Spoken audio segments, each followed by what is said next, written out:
नमस्कार, मैं सुजल दवे। एक सीरियस खबर है। कोरोना की दूसरी लहर देश में भयावह साबित हो रही है। चिंता का विषय यह है कि कोरोना की यह लहर सबसे ज्यादा बच्चे और नौजवानों को संक्रमित कर रही है। केंद्र के स्वास्थ्य मंत्रालय के हवाले से अगर बोलूं तो 3,011 राज्यों में कोरोना के सबसे ज्यादा मरीज सामने आए हैं। उसमें से 15 से 44 साल की आयु के मरीज सबसे ज्यादा है। मंत्रालय ने बताया कि 5 राज्यों में 80,000 से भी ज्यादा बच्चे संक्रमित हो चुके हैं। उस पर चिंता यह है कि जिन बच्चों के लिए बाजार में वैक्सीन मौजूद नहीं है वो बच्चे संक्रमित हो रहे हैं। केवल महाराष्ट्र में 60,000 से ज्यादा बच्चे संक्रमित है, जिसमें से 9,000 से ज्यादा बच्चे ऐसे हैं जिनकी आयु 5 साल से कम की है। सोचने वाली बात यह है कि 5 साल की कम की आयु के बच्चे कहां गए होंगे और कैसे संक्रमित हुए। इस बीच अहमदाबाद की तस्वीर को ठीक नजर नहीं आ रही। कहीं पे वैक्सीन की कमी हो रही है तो कहीं अस्पतालों में जगह नहीं है। आप वीडियो में जो देख रहे हैं वो अहमदाबाद के सिविल अस्पताल के दृश्य है। रात को मरीजों को लेकर एम्बुलेंस आती तो है, पर अस्पताल में जगह न मिलने पर मरीजों को दूसरी अस्पताल ले जाना पड़ रहा है। यहां याद दिला दूं, सिविल अस्पताल ने मंगलवार को ही स्पष्ट कर दिया था कि हमारे पास 1200 बेड की क्षमता है, जिसमें से 1000 बेड भर चुके हैं। बुधवार सुबह वो भी भर जाएंगे। हालत बेकाबू हो गए और राज्य के उप मुख्यमंत्री नितिन भाई को बुधवार सुबह अस्पताल का दौरा करना पड़ा। अस्पताल का दौरा करने के बाद पटेल साहब ने पत्रकारों से बात की और बताया हालत बड़े नाजुक है। हमने एसवीवी हॉस्पिटल में 1000 बेड बढ़ाए हैं। कैंसर हॉस्पिटल में भी 100 बेड बढ़ा चुके हैं। कांग्रेस के सांसद शक्ति सिंह ने आरोप लगाया था कि गुजरात सरकार के पास वेंटिलेटर पर्याप्त संख्या में उपलब्ध नहीं है, जिसके जवाब में पटेल ने बताया ये गलत बात है, हमारे पास वेंटिलेटर पर्याप्त है। पटेल ने यह भी बताया अगले 4 से 5 दिन के भीतर 200 बेड की और व्यवस्था कर दी जाएगी। हम राज्य के राजकोट, सूरत और बड़ौदा पर भी नजर रख रहे हैं। नितिन पटेल के पत्रकार परिषद के बाद सवाल खड़ा यह हो गया कि क्या हम कोरोना के सामने लड़ने के लिए सक्षम है, और अगर है तो कैसे। आज हम इसी विषय पर बात करना चाहते हैं। इस चर्चा में मेरे साथ हिस्सा लेने के लिए पूरा का पूरा पैनल मौजूद है। मैं सबका आपको परिचय करा देता हूं। मेरे साथ जुड़े भाजपा से वाई के गोहिल साहब, जो सरकार की भूमिका स्पष्ट करेंगे। मेरे साथ जुड़े हैं कांग्रेस से कृतार्थ दवे, जो अपना पक्ष रखेंगे। मुंबई से वरिष्ठ पत्रकार सतीश सोनी जुड़े हैं, जो महाराष्ट्र का चित्र रखेंगे। और मेरे साथ जुड़े हैं आम आदमी पार्टी के प्रणव ठक्कर, जो अपना पक्ष रखेंगे। आप सभी का स्वागत करते हुए चर्चा की शुरुआत करता हूं। महाराष्ट्र गुजरात से जुड़ा हुआ है। महाराष्ट्र के अभी जो हालात है वो बेकाबू हो रहे हैं, परिस्थिति नियंत्रण के बाहर है और उससे गुजरात प्रभावित हो भी रहा है। तो थोड़ी सी जानकारी मैं महाराष्ट्र से ले लेना चाहता हूँ। सतीश सोनी जुड़े हैं। सतीश जी, संक्षिप्त में मुझे बता दीजिए इस वक्त महाराष्ट्र की हालत क्या है और गुजरात किस तरह से इससे प्रभावित हो रहा है। महाराष्ट्र में देखो, आज देश में सबसे ज्यादा जो 10 जिले प्रभावित है उसमें से 8 जिले महाराष्ट्र के हैं जी। 60,000 से अधिक केस अभी 2 दिन से लगातार आ रहे हैं और बॉम्बे में भी जो है 11,000 12,000 के आंकड़े नजर पड़ते हैं जी। यहाँ पर भी जो कोरोना है वो बेकाबू हुआ है करके, लेकिन उसके लिए काफी चीज वो हम बोल सकते हैं। जैसे कि अभी आपने कहा कि बच्चे जो संक्रमित हो रहे हैं, अगर परिवार में कोई संक्रमित होता है तो अभी भी लोगों में इतनी दहशत तो नहीं है और वो लोग होम क्वारंटाइन होते हैं। जो बच्चे अगर घर में है तो माता पिता के साथ रहेंगे, तो इसलिए इन्फॉर्म भी नहीं करते हॉस्पिटल या तो प्रशासन को। दूसरी बात, जैसे कि अभी हमारे बॉम्बे या महाराष्ट्र में देखो तो फिगर के हिसाब से जो आंकड़े आए उसमें 20 से 30 साल से जो यंगस्टर्स है वो सबसे ज्यादा प्रभावित हुए हैं। संक्रमित होने में 20 से 30 साल के जो है 60,000 में से या तो 11-12,000 के आंकड़े में हम बोल सकते हैं 6,000 सिर्फ यही एज ग्रुप है, क्योंकि जो ये एज ग्रुप के यंगस्टर्स है वो एकदम बेफिक्रा ही दिखा रहे हैं। मास्क नहीं पहनते, सोशल डिस्टेंस नहीं करते हैं, हमें कुछ नहीं होने वाला है यह करके घूमते रहते हैं। और जिनके परिणाम ये होता है कि अभी भी उनको वैक्सीन नहीं मिल रही है, क्योंकि 45 प्लस को अभी जो शुरू किया है, ये जो 20 to 30 है तो उनको ये जो अभी लगातार कोरोना संक्रमित हो रहे हैं, एक वो भी कारण है। दूसरा कारण ये है कि हॉस्पिटल में जो बेड है, आपकी ऐसी परिस्थिति बॉम्बे महाराष्ट्र में भी है। यहाँ पर हर गवर्नमेंट या दूसरे हॉस्पिटल आप देखो तो 15 से 20। ठीक, आपसे आपसे थोड़ा ये जानना चाहूंगा कि महाराष्ट्र की जो परिस्थिति बेकाबू हुई है से गुजरात किस तरह प्रभावित हो रहा है? गुजरात और महाराष्ट्र की बॉर्डर जुड़ी हुई है। हाँ दोनों राज्यों में जो है बाहर से जो लोग काम करने आते हैं परमानेंट हाँ बोल सकते हैं। ठीक। दोनों राज्यों की गवर्नमेंट इस तरह से फैल गई है कि अगर यहाँ से जो बाहर जो पिछले जो कोरोना हुआ था लास्ट ईयर और तभी भी जो गए और वो वापिस आए तो दोनों राज्यों में टेस्टिंग नहीं हुआ है। तो ठीक। ये जो संक्रमित फैलाने के लिए परप्रांतीय लोग हम जवाबदार माने जा सकते हैं। चलो इतना ही ठीक है। नहीं, हाँ दोनों राज्यों के पास जो इंजेक्शन या तो वैक्सीन की कमी नजर आती है। उस पे आते हैं, उस पे आते हैं। पहले गोयल आज साहब के का बारे में पक्ष सुन लेते हैं। हाँ, हाँ हाँ बोल लीजिए आप अपनी बात पूरी कर ले। आज भी जो है वैक्सीन महाराष्ट्र में अभी कहा जाता है कि 2 दिन चले इतना ही है।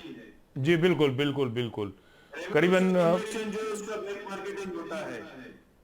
ठीक 14 लाख जो स्टॉक था आज का अगर हम 4.5 लाख निकाल दें तो 9,000 तक है। गुजरात भी महाराष्ट्र से ही छूटा हुआ है, तो वैसी परिस्थिति यहाँ पर भी है। गोयल साहब है तो थोड़ा उससे भी जानने का प्रयास करेंगे। गोयल साहब, जिस तरह के कदम उठाए। मार्केटिंग दोनों जगह होता है। जी जी जी सतीश जी, अब मैं जरा गोयल साहब का पक्ष ले लूं ताकि थोड़ी चर्चा आगे बढ़ सके। गोयल साहब, जिस तरह के कदम हमारी सरकार उठा रही है गुजरात में, क्या आपको लग रहा है कि ये पर्याप्त है? जो परिस्थिति निर्माण हुई है हाँ थोड़े दिनों के पहले, जो लास्ट ईयर के कंपेयर में देखी जाए तो बहुत अलग टाइप का स्ट्रेन दिखने में आ रहा है सुजल। और ये चिंता की बात है कि जी छोटे बच्चे भी, जैसे आपने बोला कि इसमें संक्रमित हो रहे हैं और बच्चों को बाखुदा पता भी नहीं होता है। जैसे आपने क्वेश्चन भी किया कि वो बच्चे हुए कैसे संक्रमित, जो 5 साल बिल्कुल के बच्चे हैं। तो मैं आपको ये बताना चाहूंगा कि ये बहुत विषम परिस्थिति में अपना राज्य और पूरा देश है, उसमें सबको एक साथ होकर लड़ने की जरूरत है। इसमें कोई पॉलिटिक्स करने का कोई विषय नहीं है।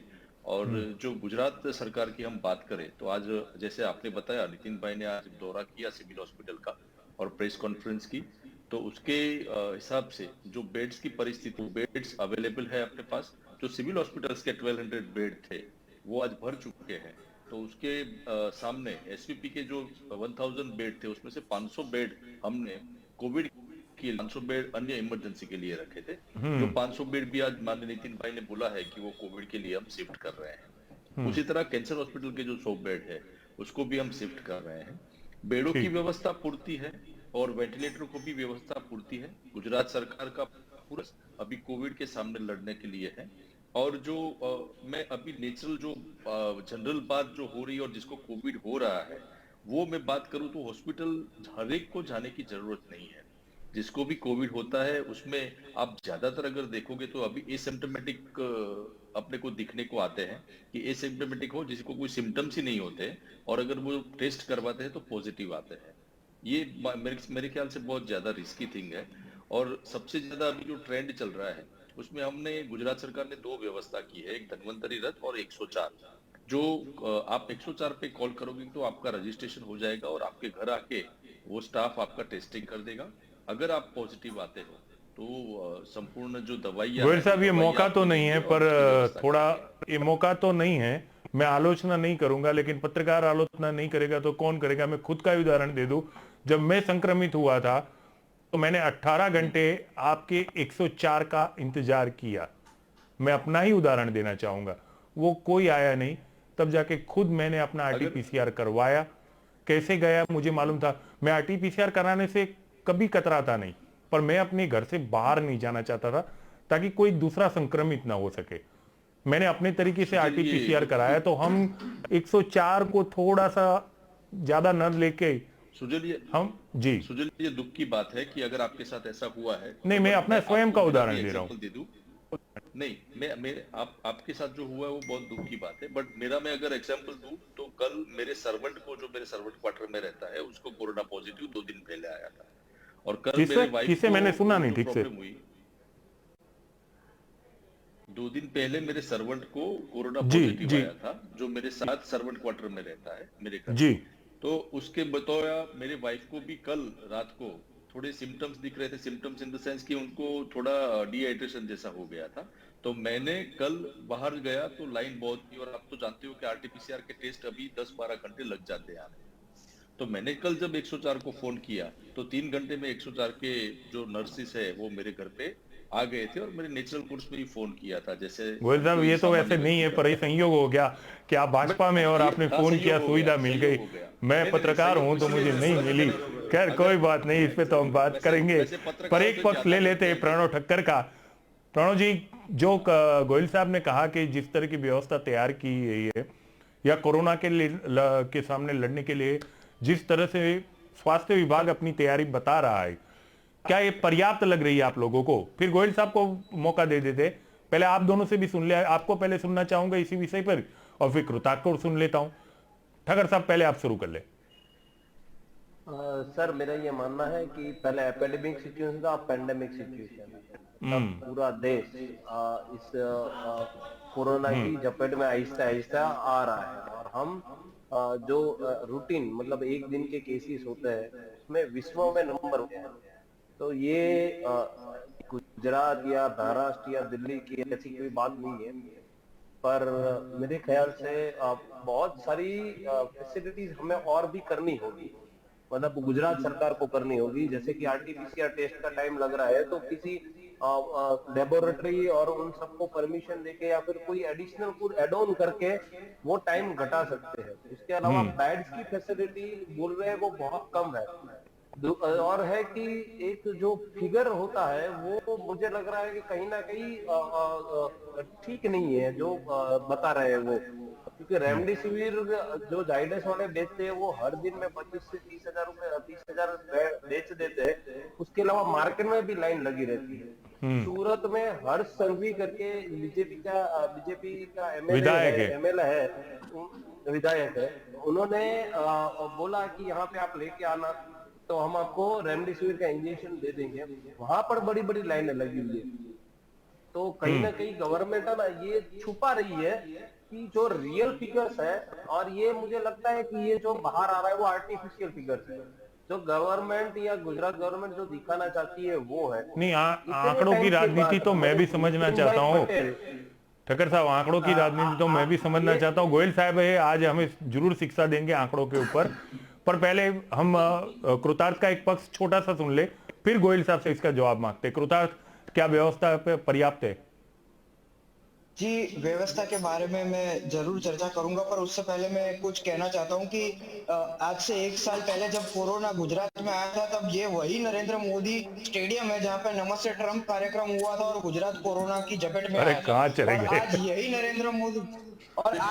यही नरेंद्र मोदी स्टेडियम है जहाँ पे टेस्ट मैच और 2020 में कोरोना का वर्ल्ड कप गुजरात में चालू हो गया है।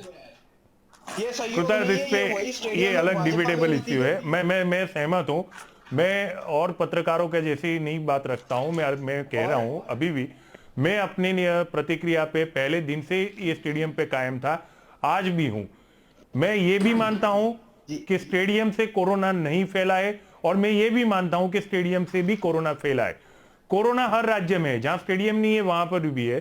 कृतार्थ, थोड़ा अंतर आपको लगेगा लेकिन ये समझने वाली बात है। पर मैं अपना पक्ष ये रख रहा हूं कि अगर स्टेडियम में मैच नहीं हुआ होता तो आज गुजरात में जो 3,000 से ज्यादा केस आ रहे वो 100% वो 1,000 से कम होते, पर होते जरूर। अब आप अपनी बात रख सकते। जी, वही है कि जो केसेस में जो ये एक स्पाइक आया है वो ये स्टेडियम की वजह से आया। आप ये कह सकते हैं। दूसरी मैं बात करना चाहूँ कि ये बात कर रहा हूँ, प्रधानमंत्री नरेंद्र मोदी उन्होंने खुद गुजरात के मुख्यमंत्री से कहा है कि 70% आरटीपीसीआर टेस्ट होने चाहिए, तभी हमें कोरोना के असली आंकड़े बाहर मिलेंगे। गुजरात में 70% आरटीपीसीआर टेस्ट नहीं हो रहे। ये प्रधानमंत्री ने मुख्यमंत्रियों के साथ वीडियो कॉन्फ्रेंस में खुद कहा है, गुजरात के मुख्यमंत्री से कहा है। और दूसरी बात, जो बेड की बात चल रही है, मेरे भाजपा के मित्र कह रहे हैं कि आपको सिस्टम ना हो तो आपको हॉस्पिटल जाने की जरूरत नहीं है। तो आज की तारीख में 80% लोग हॉस्पिटल नहीं जा रहे हैं, होम क्वारंटाइन हो रहे हैं और घर से ही अपना इलाज कर रहा है, या फिर कोई प्राइवेट अपने कोई 5 स्टार होटल में चले जाते हैं फैमिली से दूर, या फार्म हाउस पे अपने क्वारंटाइन हो रहे हैं। तो ये बेड की संख्या जितने लोग सीरियस है, जिनको ज्यादा दिक्कत है, उनकी जा रही है। अगर मैं मेरी सोसाइटी का उदाहरण लूं कि यहाँ पे 13 लोग कोरोना पॉजिटिव है, 13 में से 13 घर पे ही होम क्वारंटाइन हुए हैं पूरी सोसाइटी में, एक भी अस्पताल में एडमिट नहीं हुआ। अगर ये आंकड़े अस्पताल में जाए तो बेड की संख्या आज हमारे पास वो नरेंद्र मोदी स्टेडियम में बेड बिछाने पड़ जाते, इतने कम बेड है। और वेंटिलेटर की क्रिकेट बात से कर बेड रहे पे आ हैं, गए। नहीं वेंटिलेटर की बात कर रहे हैं तो आज भी भाजपा के कई मित्र कोरोना संक्रमित हुए, कई अहमदाबाद के काउंसलर, प्रदेश के हमारे शिक्षा मंत्री और कई भाजपा के नेता, क्या वो धमन वेंटिलेटर से अपना इलाज करा रहे हैं? क्यों नहीं कराएंगे वो लोग? आप जाके देखिए, ये रियलिटी चेक कीजिए कि क्या वो धमन वेंटिलेटर जिनका ये फ्लैगशिप योजना बनाया था कि हमने कोरोना के लिए इंडिया का वेंटिलेटर बना दिया, ये कर दिया, वो कर दिया, वो बेकार है। वो पिछले कोरोना के स्पाइक में भी हमें पता चला था और आज की स्पाइक में उनका नाम भी नहीं ले रहे। आज नितिन पटेल जा रहे हैं तो वो बता रहे हैं कि कितने धमन वेंटिलेटर हमारे पास है। क्यों नहीं बताएंगे? क्योंकि उनको पता है कि धमन वेंटिलेटर बेकार है, वो काम नहीं कर रहा। और भाजपा के नेता भी उनसे अपने इलाज धमन वेंटिलेटर पर नहीं करा रहे। ये चलो ठीक है, इस पे गोयल सुन लेते हैं, गोयल साहब क्या कहते हैं। चलो गोयल साहब क्या कहते हैं? दमन पे अभी आक्षेप लग गया है गोयल साहब, और ये व्यवस्था का एक हिस्सा ही है, तो निश्चित रूप से आपको जवाब दे देना चाहिए।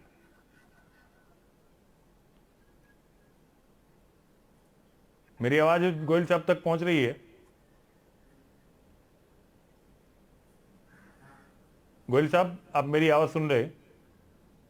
सुजल, अभी मुझे आवाज सुनने में आई, मैं डिस्कनेक्ट हो जी गया था किसी का। हाँ, मैं आपकी सहायता कर देता हूँ, मैं सहायता कर देता हूँ। हाँ। कृतार्थ ने दमन वेंटिलेटर पे सवाल खड़े किए, और दूसरा प्रश्न जो कृतार्थ ने उठाया है, जो वाकई इस डिबेट का एक हिस्सा होने जा रहा था, कि आप लोगों ने जो व्यवस्था की है उसका सम्मान करते हैं, लेकिन आप भी जानते हैं कि अहमदाबाद में रोजाना 700 से 800 मरीज कोरोना के सामने आ रहे, जबकि एसवीपी में 500 बेड रिजर्व कर लेना कोरोना के लिए, 100 नए बेड कहीं पे खड़े कर रहे, 2-4 निजी अस्पतालों को आप कोविड सेंटर में तब्दील कर रहे।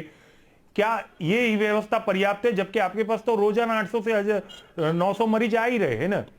तो इस पे पक्ष अपना रख लीजिए, पहले दमन पे रख लीजिए, फिर बेड पे आ जाइए। देखिए, कांग्रेस ने जो उसकी अपनी असलियत है उस पे ही आना शुरू कर दिया। जैसे नरेंद्र मोदी स्टेडियम तक तो मैं सुन रहा था कि नरेंद्र मोदी स्टेडियम में आया और कोरोना आ गया। मैं उस पे चर्चा करना अभी इसलिए नहीं चाहता कि मुझे राजनीति करनी ही नहीं है इस मुद्दे पे। मैं अपनी बात करूं तो मैं वो कहना चाहता हूं कि जो व्यवस्था जैसे भी जिस भी व्यवस्था की जरूरत पड़ती है, जैसे ऑल ओवर गुजरात का अगर हम बोल लें तो 48% बेड अभी अवेलेबल है, 48% गुजरात सरकार के आंकड़ों के हिसाब से। अहमदाबाद सिटी में बेड थोड़े कम पड़ने लगे हैं, तो उसकी भी व्यवस्था आगे से की जाएगी। जो भी जरूरत पड़ेगी, जैसे कोई हॉस्पिटल्स ले लेनी पड़े या तो कोई प्राइवेट हॉस्पिटल्स को कन्वर्ट कर देना पड़े, जो भी व्यवस्था करनी पड़ेगी गुजरात सरकार 100% करेगी। मैं आपको सरकार के ओर से आपको विश्वास दिलाना चाहता हूँ। और जो भी विषम परिस्थिति ये आई है वो अपनी बनाई हुई नहीं है, वो कुदरती विषम परिस्थिति आई है। तो इस विषम परिस्थिति में लड़ने के लिए सबको साथ में आना चाहिए।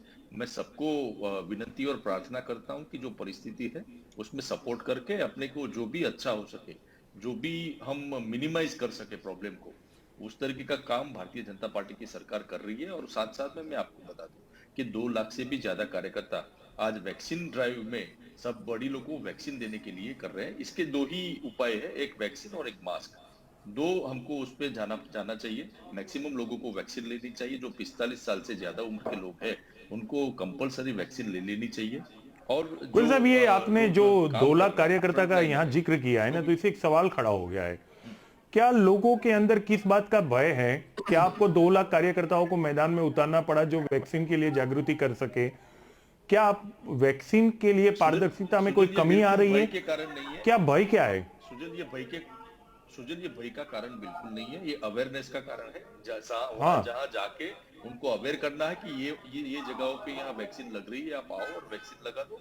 This is one type of supportive system जो हर बार। मैं आ रहा हूँ कृतार्थ आपके पास, बोल लीजिए, पहले गोयल साहब को बोलने दीजिए। खाली मत देने के लिए हम नहीं कर रहे हैं। जो मत देने का काम होता है तब भी हमारे कार्यकर्ता मैदान में होते हैं, जब कोई सुविधा देने का काम होता है तब भी हमारे कार्यकर्ता मैदान में होते हैं। तो ये रसीकरण जो अभियान चल रहा है उसको सबको अवेयर करने गोयल साहब, के लिए एक मिनट, लगातार ठक्कर साहब, आपके वहां कहीं फोन बज रहा है लगता है, वैक्सीन दिलवा रहे हैं। कृपया थोड़ा साइलेंट करवा दीजिए।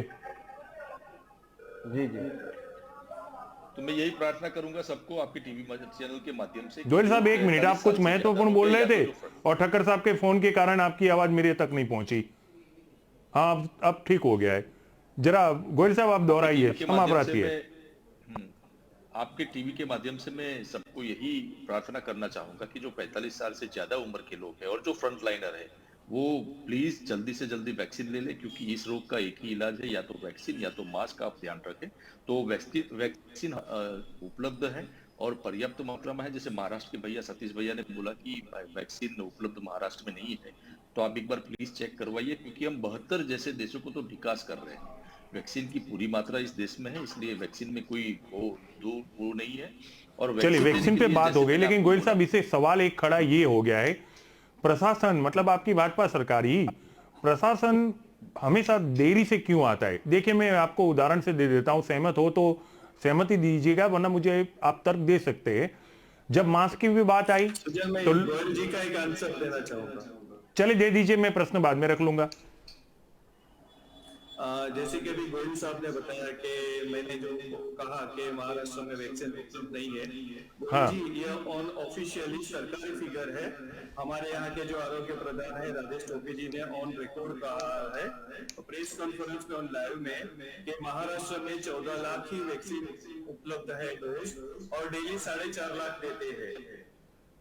गवर्नमेंट ऑफ इंडिया यानी केंद्र सरकार 15 तारीख के बाद में अभी नया स्टॉक उपलब्ध कराने वाले हैं। हालांकि बाद में उन्होंने ये हर्षवर्धन जी से, हमारे जो केंद्रीय आरोग्य मंत्री, उनसे भी बात की थी, और वहां से कहा गया कि हम 2-3 दिन में ऑफिस करते हैं।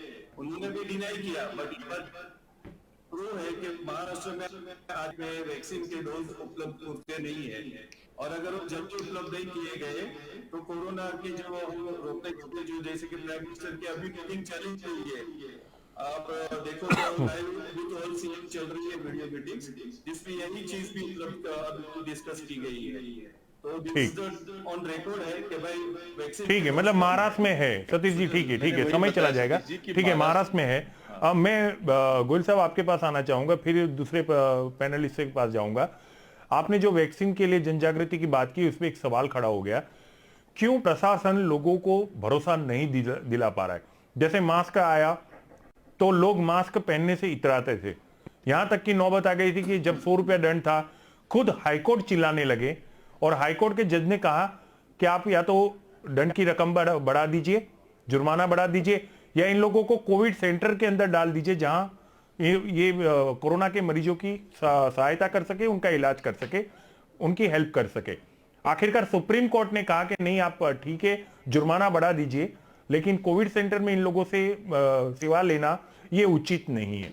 तब जाके 1000 का जुर्माना आया, तब जाके लोगों में मास्क के लिए जनजागृति आई। फिर भी आज भी मैं अगर मंगलवार की बात करूं तो भी गुजरात में 1 करोड़ जितना जुर्माना वसूला गया है। तो मास्क पहनाने में भी सरकार फेल रही।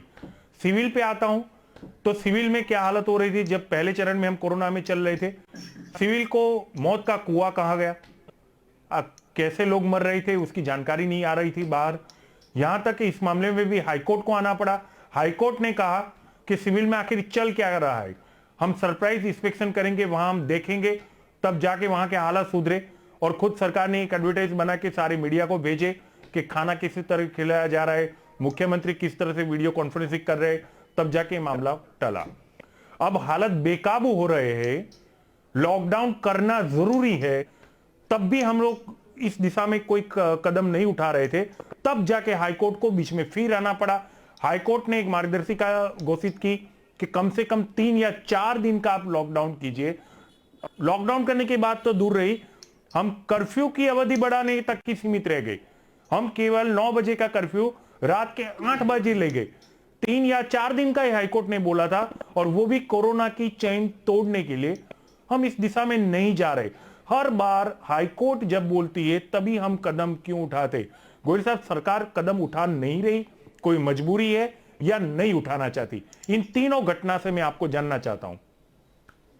सुजल, अब तीनों घटना की जिस तरह से आपने बात की, एक सिविल हॉस्पिटल, एक जो मास्क के पैसे और दंड बढ़ाने और या तो मास्क की अवेयरनेस लाने के लिए जो आपने बात की, गुजरात सरकार ने तमाम जो जितने भी अपने मीडिया है, वो मीडिया में इवन हमारे लीडर्स ने सोशल मीडिया के माध्यम से अवेयरनेस से सबको अपील की है कि भाई आप मास्क पहने रखिए, अपने हाथ को मैक्सिमम टाइम वॉश कीजिए या तो सैनिटाइज फिर भी कीजिए। लोग नहीं उसका पहनते थे, प्रभाव बिल्कुल। फिर भी लोग नहीं पहनते थे, तो मैं वही मैंने आपको बोला कि एक चैनल के माध्यम से मैं लोगों को विनती करना चाहता हूँ कि इतने नहीं, वो बड़ी नहीं सवाल, मात्रा मेरा में जो सवाल लोग वो घूम है रहे हैं। कि प्रशासन लोगों में भरोसा पैदा क्यों नहीं कर पा रहा है? क्यों हाईकोर्ट बोलता है रिक्वेस्ट जुर्माना करते बढ़ती है? आप सुनिए, हाईकोर्ट जब बोलती है जुर्माना बढ़ता है, तब जाके लोग कुछ मास्क पहनते, फिर भी नहीं पहनते। मैं जिक्र कर रहा हूं कि मंगलवार को भी 1 करोड़ से ज्यादा जुर्माना वसूला गया है, फिर नहीं पहनते। तो प्रशासन और लोगों के बीच में कुछ तालमेल में कहीं कमी नजर आ रही है क्या? नहीं सुजल, प्रशासन पूरा प्रयास कर रही है, बस अब जनता हाँ। को समझना चाहिए कि मेरी परिणाम जान नहीं आ बचानी रहा। है, तो मुझे मास्क पर का प्रशासन को प्रजा सीरियसली ले नहीं रही और है। जो नहीं बात नहीं, कर रहे इतना हैं, गंभीर ना हो जाए। हम जो बात कर रहे हैं जी जी। हम जो बात कर रहे हैं कि लोगों को अवेयरनेस नहीं आती और जो फाइन बढ़ाना पड़ा, फाइन बढ़ाना एक वे आउट हाईकोर्ट ने समझा था कि भाई कोई डर से 1,000 रुपया न देना पड़े, उसके कारण भी शायद मास्क पहन ले, अपनी जान बचा ले, तो भी अच्छा है। तब भी लोगों को ये अवेयरनेस नहीं आ रही है, इतने पैसे भी जैसे आपने बोला वो भर रहे हैं। तो सुजल, हम क्या कर सकते हैं? जब गवर्नमेंट इतना अपने को फोकस कर रही है, गवर्नमेंट सपोर्ट कर रही है, तो लोगों को भी समझना चाहिए। और ये जो विषम परिस्थिति राज्य की हुई है और देश की हुई है, उसमें लोगों को सहयोग करना ही पड़ेगा। और ठीक है लोग गोयल सहयोग साहब, आप करेंगे, मास्क पे तो तभी ठीक सरकार है, सहयोग कर पाएगी। मास्क पे तो ठीक है। सिविल में जो पहले चरण में जो हालात थे, इलाज नहीं मिल रहे थे, लोग बाहर इलाज ले रहे थे, कहीं सड़क पे इलाज चल रहा था, आखिरकार हाईकोर्ट आई थी और हाईकोर्ट के जज साहब ने कहा था, इस पे क्या सुजल, कहेंगे? जो परिस्थितियां हुई थी सुजल, जो परिस्थितियां हुई थी सिविल हॉस्पिटल के अंदर, जो हम अगर बात करें कि हाईकोर्ट ने एक बार निंदा करके गुजरात सरकार का ध्यान केंद्रित करने का प्रयास किया, गुजरात सरकार बाखूबा उसमें ध्यान दे ही रही थी। 1-2 केस में शायद किसी ने जो किया उस पे बड़े कड़े से कड़े एक्शन भी लिए क्या गए। गोयल और आज साहब, की तारीख ठीक में है, हम देख सकते हैं। आप भाजपा के हैं तो आप हम- अपना पक्ष रख ले, नहीं, पर ये आपके हमारी तर्क को सरकार- समझ में नहीं हमारी रहा था। सरकार सही है, कोरोना में- ठीक है, ठीक है, ठीक है, सही नहीं है पर ठीक है। पर अब इस पे क्या कहेंगे? हाईकोर्ट ने कहा 3 या 4 दिन का लॉकडाउन रख दीजिए, उस पे क्या कहेंगे आप? सुजल, अभी जो परिस्थिति चल रही है उसमें हाँ। अगर हम खाली लॉकडाउन करेंगे, वो सही उपाय अभी राज्य सरकार को नहीं लग रहा है, क्योंकि क्यों एक साल साहब, के एक बाद मिनट जो कमर गोयल साहब, टूट एक गई थी मिनट, सब छोटे- जब हम छोटे लॉक लोगों की, ताले, गोयल साहब, एक मिनट, मैं अपना खत्म कर लूं कृतार्थ, रुक जाइए। तालाबंदी जब पहले चरण में थी गोयल साहब, उस वक्त भारत में 650 केस थे और पूरे भारत को तालाबंदी भी दे दी गई थी। अब 650 केस तो रोजाना अहमदाबाद में आ रहे भाई, तब क्यों 3 या 4 दिन का बोल रहा हूं? मैं हमेशा के लिए लॉकडाउन नहीं कह रहा हूं, ना ही 20-25 दिन का मांग रहा हूं, सकता हूं सुजल। पर मैं जानना चाहता हूं, मैं लॉकडाउन करो ऐसा कह भी नहीं रहा हूं, वजह क्या है? लॉकडाउन करने जो आर्थिक चेन है, जो छोटे लोग जो बिजनेस कर रहे हैं, जो काम कर रहे हैं, जो काम पे जा रहे हैं, उनका थोड़ा जीना मुश्किल हो जाता है। और पेंडेमिक पोजीशन में और पेंडेमिक पोजीशन आ जाएगी और लोगों को इतना डर लग जाएगा कि अब लॉकडाउन आएगा, क्या कर लेंगे। चलिए, इस तर्क से मैं सहमत हो गया। चलिए, बेहतरीन तर्क है। तो गोयल साहब, आपको ये भी पता होगा, गर्मियों की सीजन चालू हो गई है, गन्ने वाले हैं, गोले वाले हैं, रात को जो चाय के ठेले चलाते हैं, वो अपना परिवार पालते हैं, उनके बारे में आप लोगों ने कुछ सोचा है क्या? रात का लॉकडाउन क्या पर्याप्त है? इससे हम कोरोना को जीत लेंगे? गोयल साहब, जेन्युइनली, थोड़ा जेन्युइनली, राजनीति नहीं, यहाँ जनरली मैं बात कर रहा हूँ सुजल। हाँ, मैं सुन रहा हूँ। रात के लॉकडाउन का करने का कारण वो है कि गैदरिंग रात को ही ज्यादा होती थी, दिन को तो लोग काम में जाते थे, पर रात को जो गैदरिंग होती थी, वो गैदरिंग के कारण कहीं ये कोरोना की स्थिति, जैसे रेस्टोरेंट में रोज खाना खाने लोग जाते थे, बाहर गोयल साहब, दिन में नहीं हो रही क्या? गैदरिंग होती थी, वो गैदरिंग दिन में अनुशासित लोग ही होते हैं ना कि चाय के ठेले पे 3 लोग खड़े हैं तो हम वेटिंग में खड़े हो जाए, वो गोलाकार बनाया है उसमें खड़े हो जाए, वहां वेट करें 3 जाए तब चाय। दिन में क्या ये हो रहा है? सुजल, दिन में ये परिस्थिति कम होती है क्योंकि दिन में सब अपने अपने काम पे होते हैं और रात को फ्री होने क्या के गोयल कारण साहब, होता था, इसलिए रात को हमने किया है। चाहे दिन हो या रात हो, चाय के ठेले पे, पान के गल्ले पे, छिटपुट गलियों में अगर कोई घूमता है तो बेकार नौजवान घूमता है, क्योंकि उसके पास रोजगार नहीं है। उसके पास रोजगार होता तो दिन में वो भी काम पे जाता, थका आके सो जाता, रात का लॉकडाउन नहीं होता। रात को लॉकडाउन में वही लोग जाते जो अपने परिवार को घुमा सकते हैं और वो ठेलों पे रोजी रोटी देते जिसके काम पे रात को उनके परिवार पलते हैं। आप इतना सा छोटी सी बात है, आप उसको नहीं समझ पा रहे गोयल साहब। सुजल, रात को जो करते हैं वो दिन में भी काम करते हैं, मतलब जो दिन में काम होता है उतना पर्याप्त समझ के ही अपना वो करना पड़ेगा। अब चलिए ठीक है, इस पे तर्क ले लेते। कुर्तायात क्या कहेंगे आप? जी, पहली बात है कि लॉकडाउन क्यों नहीं लगाया जा रहा है। मैं एक और तर्क दे दूं कि मुख्यमंत्री जी के बेटे की खुद की शादी है। नहीं, इस बात पे मैं आपकी जानकारी बता दूं कि सोशल मीडिया में खुद मुख्यमंत्री ने इसकी जानकारी दी है कि मेरे बेटे की शादी नहीं है। अगर आपके पास पत्रिका पहुंची हो तो मुझे कृपया भेजिएगा। वो एक रूमर था जो इस विषय वही बोल रहा हूं मैं गोयल साहब, वही बोल रहा हूं गोयल साहब। कृतार्थ आप तक अगर शादी का न्योता पहुंचे मुझे भेजिएगा। संवेदनशील मुख्यमंत्री से मेरे बहुत अच्छे संबंध है, मैं तिलक तो कम से कम कर दूं। जी, और दूसरी मैं ये बात बता रहा हूँ कि इन्होंने जैसे कहा कि हमने small and medium business scale के लिए ये ध्यान में रख के लॉकडाउन नहीं दिया है कि दिन में वो बिजनेस कर सके और पूरा पेंडेमिक में और एक पेंडेमिक ना ऐड हो जाए। इसलिए मैं बता रहा हूँ कि रात को 8 बजे आप कर्फ्यू लगा रहे हो, 7 बजे होटल रेस्टोरेंट बंद होते हैं, रेस्टोरेंट वाले 5-6 लाख रुपया रेंट दे रहे हैं, वो आज सारे बर्बाद हो गए, सारे बंद करके जा रहे हैं, वो नहीं दिख रहा है आपको। और रात के कई बिजनेसेस है जो दिन से ज्यादा रात में काम कर रहे हैं और रात में बहुत सारे लोग हैं जो तबाह हो गए, बर्बाद हो गए। और मैं कांग्रेस का हूँ इसलिए नहीं बोल रहा हूँ, आप जाके आरजे अदिति रावल का एक वीडियो देख लीजिए, उसके वहां पे उसके ऑफिस में एक वॉचमैन उससे क्या कर रहा है वो देख लीजिए, आप आरजे देवगी का वीडियो देख लीजिए। ऐसे बहुत सारे लोग हैं जिन्होंने ये वीडियोस बनाया है कि लोगों को क्या तकलीफ हो रही है दिन में और रात में। ये जो कर्फ्यू है उससे रात के कर्फ्यू में और दिन में लगाने से कोरोना दोनों में कम होगा। बात यह है कि कोरोना सिर्फ रात को नहीं बहता। पहले बात हुई थी पिछले लॉकडाउन में कि पहले हम दिया जलाए तो वो टेम्परेचर बढ़ेगा तो कोरोना गायब हो जाएगा, वो तो सब कुछ अरे भाई लोगों ने घर जला दिए दिए की बात छोड़ो, अब वो डिबेट के स्तर को उस लेवल पे मत ले जाओ। ताली ठोकी उस पे न ले जाओ। यही है कि बात यही है कि कोरोना की स्थिति क्यों खराब हो रही है कि पहला चुनाव ये सभी राजकीय पक्षों को स्वीकारना होगा जो चुनाव में पूरे गुजरात में हर जगह भीड़ इकट्ठा हुई है, सभी राजकीय पक्षों को स्वीकारना होगा। और उससे कोरोना में ज्यादा वृद्धि हुई है गुजरात में एक समय था जब ये तर्क मानता हूं मैं, ये तर्क मानूंगा और इससे गोयल साहब भी जुड़ेंगे क्योंकि उन्हीं की पार्टी के डॉक्टर हर्षवर्धन ने भी अपनी इसी बात को समर्थन दिया है, दबी आवाज में ही सही, लेकिन डॉक्टर हर्षवर्धन बोले हैं कि जो राजनीतिक रैलियां होती है उससे भी कोरोना तो फैलता है। गोयल साहब सहमत होना पड़ेगा आपको क्योंकि हर्षवर्धन साहब जहां तक जानकारी है भाजपा के है। हर्षवर्धन जी ने एक और ट्वीट कर दिया जहां पे बिहार में मोदी जी की बड़ी सभा दिखा रहे जहां पे किसी ने मास्क नहीं पहना और वो शाबाशी दे रहे कि पश्चिम बंगाल में परिवर्तन बिहार से आएगा। वो ट्वीट भी हमारे सामने। हाँ, पर वो अमित शाह की रैली का ट्वीट नहीं कर पाए। शायद हर्षवर्धन जी इस बारे में दुखी भी होंगे क्योंकि बंगाल में मंगलवार को जो रैली हुई इससे तो ऐसा लगा कि कोरोना को शायद भारत का रास्ता ही पता नहीं है। अब गोयल साहब सहमत होंगे इससे? क्यों गोयल साहब? सुजल, जैसे मैंने आपको बताया कि हर राज्य में ऐसी पेंडेमिक पोजीशन। हाँ, मैं सुन रहा हूँ, सुनिए सर, सोनी जी रुकिए। गोयल साहब,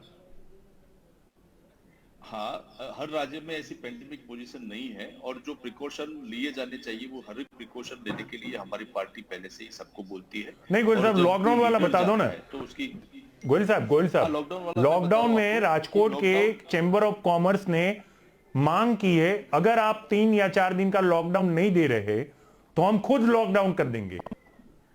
चैम्बर ऑफ कॉमर्स भी कह रहा है। सुजल, लॉकडाउन कोई हर टाइम का वो उपाय नहीं है। जैसे आपने देखा था कि अमेरिका में जो परिस्थिति थी उसमें भी तो हम पहले चरण में तालेबंदी में क्यों आए? आप प्रधानमंत्री की बात का अंतर कर रहे। गोयल साहब, मैं आपको सचेत कर रहा हूँ, आप अच्छे मित्र हैं मेरे, इसके लिए। देश बर्बाद हो गया लॉकडाउन की वजह से। नहीं, प्रधानमंत्री ने कहा था लॉकडाउन एकमात्र विकल्प है हमारे पास। जब वैक्सीन नहीं थी हमारे पास, इसलिए और केस भी 650 थे, क्या 100% और अभी तो लोग वैक्सीन भी नहीं ले रहे। बता दीजिए कोरोना, अभी अरे वैक्सीन 100% सक्सेसफुल है। कोरोना वालों को वैक्सीन देंगे तो क्या 3 दिन में 4 दिन में कोरोना मिट जाएगा? नहीं मिट रहा है। सिर्फ इम्यूनिटी सिस्टम बढ़ रही है। जिनको कोरोना है उनको वैक्सीन दीजिए। बताइए 3 दिन में 4 दिन में 5 दिन में क्या कोरोना खत्म हो रहा है? WHO ने अभी तक WHO ने वैक्सीन को मान्यता नहीं दी है। वैक्सीन को अभी सिर्फ इंडिया में ह्यूमन ट्रायल चल रहा है। WHO ने भी अभी तक वैक्सीन को मान्यता नहीं दी है। वैक्सीन से सिर्फ इम्यूनिटी सिस्टम बढ़ रही है। और ये भाजपा के मित्र बता रहे, अरे अहमदाबाद के 350 लोग जिन्होंने वैक्सीन लिए वो खुद को संक्रमित हो गए। 350 लोग सिर्फ अहमदाबाद में जिन्होंने वैक्सीन लिए और वो कोरोना संक्रमित हो गए 1 हफ्ते के अंदर। क्या हुआ? ये आपके आंकड़े, मेरे आंकड़े नहीं है। चलो ठीक है, गोयल साहब आप बोल लीजिए, गोयल साहब का पक्ष सुन लेते। सुजल देखो, अभी मैंने आपको बोला कि ये राजनीति वाली बात ही रहेगी, तो राजनीति में नहीं, वो वैक्सीन पे ही आ रहा है ना, राजनीति कहाँ है? हाँ नहीं, वही हुआ ना कि मतलब ऐसा है कि बीजेपी का कुछ भी अगर बोलो, सत्ता पक्ष के सामने कुछ भी बोलो तो वो राजनीति हो जाती है। ये राजनीति नहीं है। नहीं, हम बोले कि ना बोले, मतलब एक पॉलिटिकल नहीं ठाकर साहब आप बिंदास बोलिए ना, मेरे वहाँ कोई पाबंदी नहीं होती भाई। कहीं पे भी कोई पाबंदी नहीं है, बस नहीं ये बोल रहा हूँ राजनीति नहीं है, ये राजनीति नहीं है। मोदी जी वैक्सीन का फोटो दे रहे हैं, ठीक है ठीक है, गोयल साहब गोयल साहब गोयल साहब, हाँ हाँ, कृतार्थ संयमित हो जाओ। गोयल साहब का भी पक्ष सुन लो ना। अब आपने सवाल खड़ा किया है तो थोड़ा उत्तर भी मिल जाएगी। इम्यूनिटी बढ़ाती है और इम्यूनिटी होना ही इस वायरस को लड़ने में पॉजिटिव हो जाता है। कोरोना वायरस जो है तो फिर रात का हटा दो, जिसने वैक्सीन ली है सारे ठेले वालों को बोलो आप वैक्सीन ले लो। रात जितने भी रात के ठेले वाले हैं उनको वैक्सीन दे दो और उनके धंधे चालू कर दो। इम्यूनिटी बढ़ती है।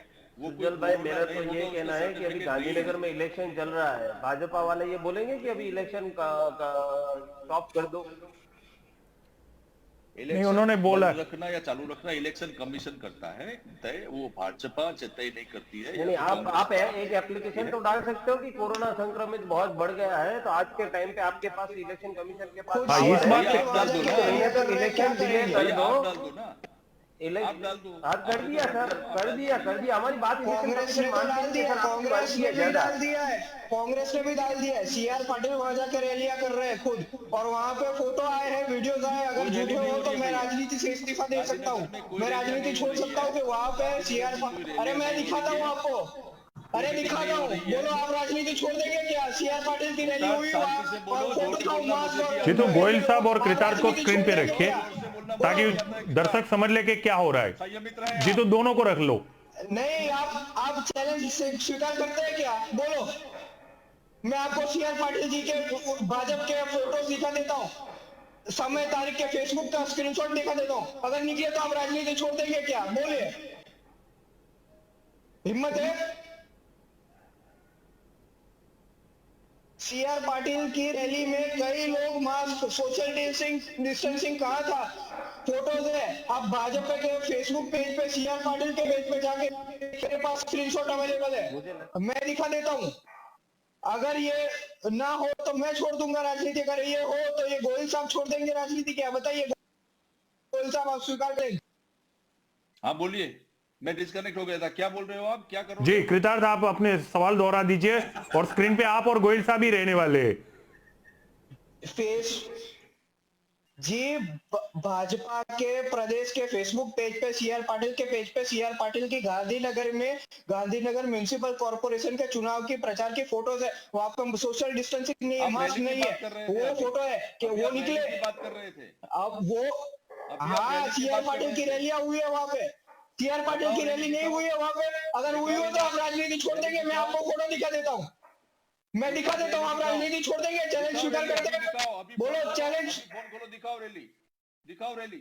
अरे दिखा देता हूँ, आप राजनीति छोड़ देंगे? बोलो, आज आप राजनीति अभी छोड़ देंगे? चैलेंज स्वीकार करते हो? राजनीति तो मैं कभी की रौनक पटेल का कांग्रेस कर दी है, नहीं है तो आप भाजपा छोड़ देंगे, राजनीति छोड़ देंगे? अगर फोटो निकला है नहीं, हिम्मत नहीं है क्या? राष्ट्रवादी कार्यकर्ता हूँ, भाजपा क्यों छोड़ूंगा? कृतार्थ, अगर कृतार्थ संभव हो तो मेरी पीसीआर टीम तक ये फोटो अभी के अभी भिजवा दीजिए, उसको स्क्रीन पे लाते शायद गोयल साहब को थोड़ा स्पष्ट कर दे। अगर आपके पास फोटो है तो भिजवाइए कृतार्थ, अभी के अभी मेरी पीसीआर टीम को फोटो भिजवाइए। मैं भिजवाता हूं, मेरी पीसीआर के सहयोगी को भेज दीजिए, वो स्क्रीन पे तुरंत ले आएंगे। ठीक है, तब तक सतीश सोनी गोयल साहब आप अपने उत्तर को बाकी रखिए, पहले पिक्चर देख लीजिए उसके ऊपर। सोनी साहब आप कुछ लॉकडाउन के बारे में जिक्र कर रहे थे, मैं डिबेट के फ्लो को कहीं और जाने नहीं देना चाहता था, आप थोड़ा सा समय बाकी है, आप अपनी बात रख लीजिए। जैसे कि अभी गोविंद साहब ने कहा कि लॉकडाउन की वजह से काफी दिक्कत होती है और lockdown is not easy for the state.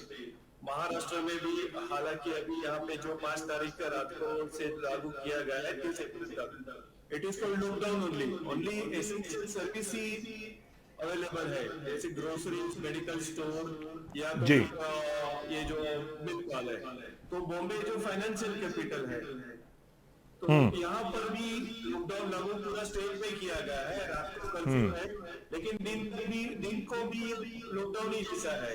तो बॉम्बे शहर में अकेले सिर्फ फेडरेशन रिटेल ट्रेडर्स एसोसिएशन से 300 करोड़ का नुकसान जा रहा है और पूरा महाराष्ट्र में देखा जाए तो 13 से लेकर 1300 करोड़ तक का नुकसान जा रहा है। ठीक, कृतार्थ के पिक्चर आ जाए तो स्क्रीन पे चलेंगे, कृतार्थ के पिक्चर आ जाए तो स्क्रीन पे चलेंगे। ठीक है, ठीक है, ठीक है, तब तक एक सवाल। ठीक है सोनी साहब, ठीक, हाँ मैं अच्छा बोल लीजिए सोनी साहब बोल लीजिए। में इमरजेंसी में इलेक्शन पोस्टपोन किया गया था, तो अभी जैसे कि पिछले साल से भी ये साल अगर कोरोना की जो स्थिति है काफी डेंजरस है, तो क्यों लोग जो सब इलेक्शन है पोस्टपोन नहीं किया गया? ठीक, सवाल सही है गोयल साहब, इस पे आप उत्तर दे दीजिए, फिर मैं अपना जवाब दे देता हूं। जैसे मैंने बात की कि कल जो सुप्रीम कोर्ट ने, हाई कोर्ट ने जो परसों टकोर की थी राज्य को, उसके साथ सरकारी वकील ने निष्कर्ष करके जो वर्डिंग दिए थे, वो वर्डिंग के हिसाब से जो स्टेप्स लेने चाहिए थे वो स्टेप, और जो राज्य की स्थिति है उसकी फिर आप डिबेट को भटका रहे। हाई कोर्ट ने 3 या 4 दिन लॉकडाउन करने का कहा था, हम तो कर्फ्यू को 1 घंटा बढ़ाने तक रुके। अब वो बात छोड़ दीजिए। हाँ, जैसे भी परिस्थिति को साझा करते हुए जो भी जरूरत पड़ेगी वो राज्य सरकार जरूर करेगी, उसमें कोई हमारे लिए चले करेंगे आके हम फ्यूचर टेंस में ही बात करें, वर्तमान में तो हम जी नहीं रहे। खैर गोयल साहब मुझे खाली एक हल्का सा, एक छोटा सा, मैं क्या मेरे दर्शकों की शांति के लिए पूछ रहा हूं, क्या हमारे गुजरात के अंदर कोरोना के जितने भी मरीज है, अगर जरूरत पड़े, भगवान ना करे पड़े, पर पड़े तो क्या हमारे पास ऑक्सीजन की मात्रा पर्याप्त है? ऑक्सीजन की मात्रा सुजल, मैं आपको विश्वास दिलाता हूं कि पर्याप्त है। जो ऑक्सीजन का उत्पादन है उसमें भी 60% सबको ये मेडिकल लाइन के लिए ही रखने के लिए भी एक आदेश, और ये जो ठीक है मैं मान लेता हूं, पर और ये सरकारी अस्पताल है, निजी अस्पताल है, उसमें ऑक्सीजन की सप्लाई नियमित रूप से जा रही है? जी नियमित रूप से जा रही है सुजल। ठीक है, मैं आपको एक वीडियो दिखाना चाहता हूं, मेरे सहयोगी जीतू को कहूंगा वो स्क्रीन पे वीडियो रखे। एक ये इसको आलोचना ना समझना, हो सकता है इसे एक दिशा निर्देश आप लोगों को मिल जाए। जी तो वो वीडियो दिखाइए जो भयावह परिस्थिति को बयां करता है। कुछ कहोगे तो पूरे राज्य में कुछ 1-2 जगह कुछ बना हुआ होता है तो उसको भी सुधारने की कोशिश जरूर। नहीं, आप सुन लीजिए ना, हम जब विकास मॉडल है, विश्वगुरु बन गए, तो हमसे 1-2 चूक भी ना होनी चाहिए, ये मेरी मान्यता है। सुन लीजिए जी, तो आप वीडियो रखिएगा।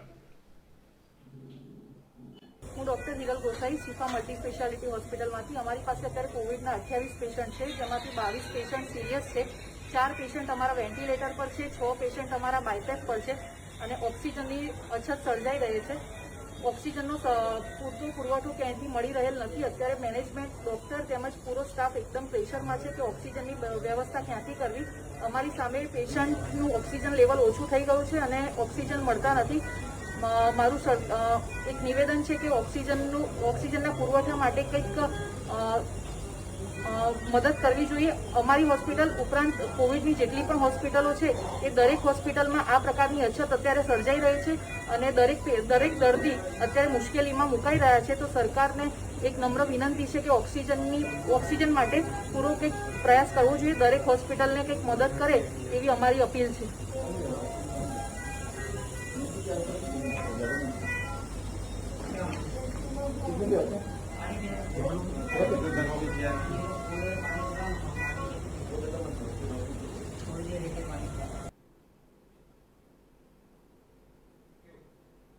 तो ये हालत है.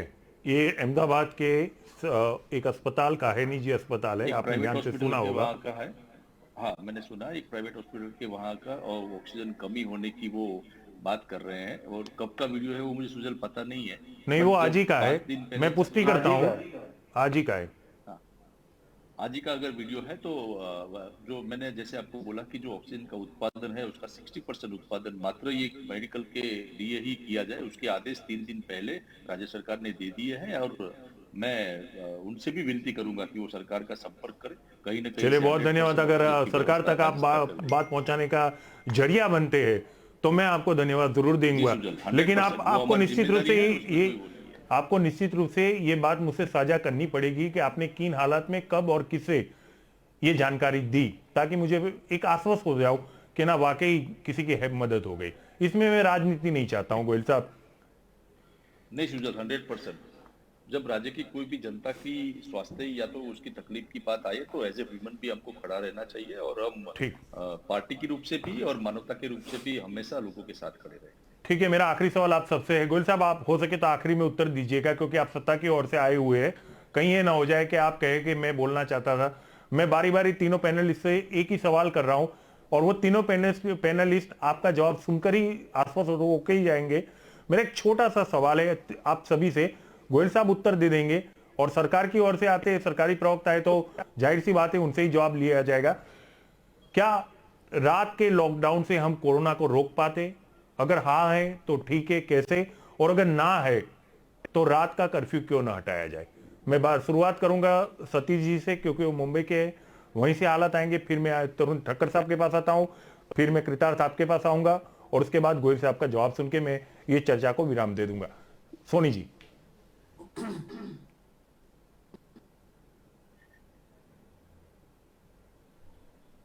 मेरी आवाज अब तक पहुंच गई सोनी साहब?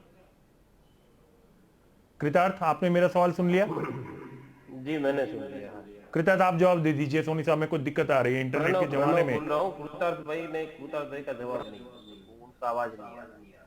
अच्छा, सोनी साहब आप तक मेरी आवाज पहुंच गई? प्रणव जी को बोले. ठीक है प्रणव जी, आप दे दीजिए. सर मेरे ख्याल से आंशिक जो कर्फ्यू होता है ना, वो उस टाइप का कुछ मिक्स करना चाहिए ताकि किसी के रोजगार भी ना बिगड़े. और जो कई ऐसी जगह है कि जहाँ पर लोग इकट्ठा होते हैं बिना वजह, तो उनके ऊपर रोक लगाई जाए, वो बराबर है. लेकिन किसी के काम धंधे बंद करके, मतलब जो रात का जो बिजनेस कर रहे हैं लोग 7-8 बजे के बाद का, तो वो बहुत सारी ऐसे लोग हैं जो बेकार हो जाएंगे और जिनकी परिस्थिति बहुत हालत खराब हो सकती है. क्योंकि कर्फ्यू अगर नाइट को इम्पोज करते हैं, जैसे कि बॉम्बे में रात को 8 से लेके सवेरे 7 बजे तक है, तो लोग घर में ही पहुंच जाते हैं. रात को जैसे कि गोविंद जी, मुझे लगता है कि सबकी आवाज एक साथ में आ रही है. हाँ, ठक्कर साहब 2 मिनट. अब वो जोड़ चुके हैं तो ठक्कर साहब 1 मिनट आपको फिर से मौका दे दूंगा. सोनी साहब आप अपनी बात खत्म कर लीजिए फटाफट. मैं 1 मिनट से ज्यादा नहीं दे पाऊंगा.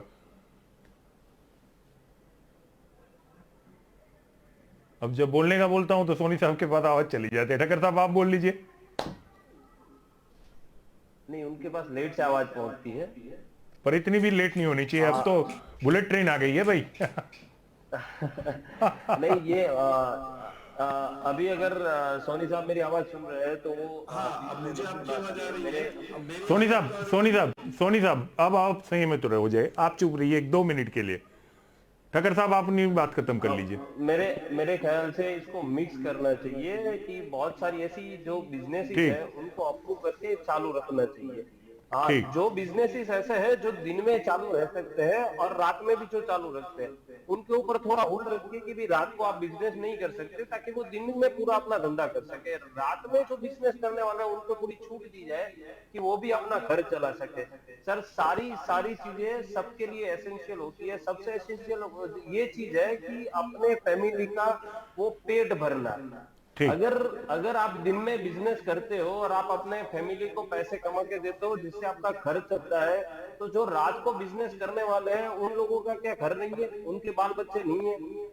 आपको ये डिफाइन करना पड़ेगा कि भी दिन में इतने ही बिजनेस चलते हैं जो चलते रहे, रात को ये सब आप बिजनेस नहीं कर सकते जो आप दिन में कर रहे हो। जो रात वाले बिजनेस है उनको ही छूट मिलनी चाहिए। जो मिक्सअप है ना वो करना चाहिए, ताकि जो रात को बिजनेस कर रहे हैं उनके घर भी चले और जो दिन में बिजनेस कर सकते हैं वो भी चले। मुझे लगता है कि कर्फ्यू को थोड़ा मिक्सअप करके चलाना चाहिए। अकॉर्डिंग टू माय ओपिनियन, मैं खुद लॉयर हूं तो मुझे थोड़ा पता ज्यादा रहता है कि बहुत सारे ऐसे केसेस आ रहे हैं कि जो रात को बिजनेस करने वाले होते हैं उनकी मतलब इंस्टॉलमेंट पे नहीं हो रही है, उनके घर पे बहुत हालत खराब है। हाँ ठीक है, कुल मिला के उनको जीना थोड़ा मुश्किल हो रहा है। ये हालत हर देश में हर जगह पर है, देश में हर जगह पर ये हालत है। लेकिन सोनी साहब, आप, मैं 1 मिनट से ज्यादा नहीं दे पाऊंगा, आप अपनी बात रख लीजिए, गोयल साहब का जवाब लेके चर्चा को खत्म करते हैं।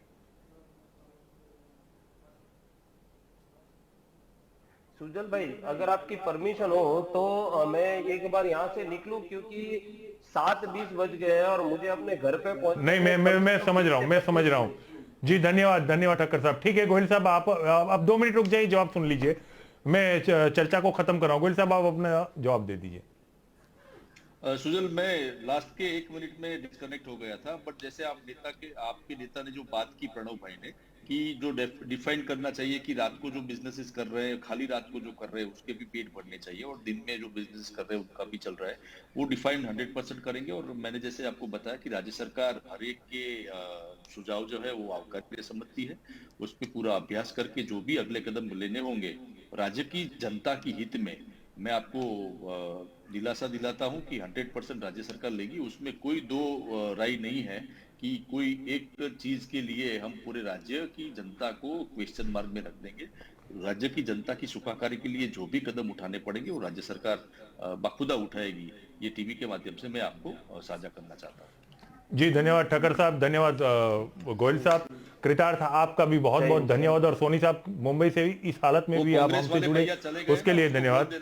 अब मैं चर्चा को यहीं पे रोकूंगा और मैं आपको सभी को बता देता हूं कि कोरोना की इस चर्चा में जिन्होंने जो पक्ष रखा है, इसमें से अगर आप हल्की सी राजनीति आई है उसको निकाल कर अगर समझेंगे तो आपको पता चल जाएगा कि आने वाले हालात में कोरोना से लड़ने के लिए हम कितने सक्षम हैं, हमारी सरकार क्या क्या कदम उठा रही है।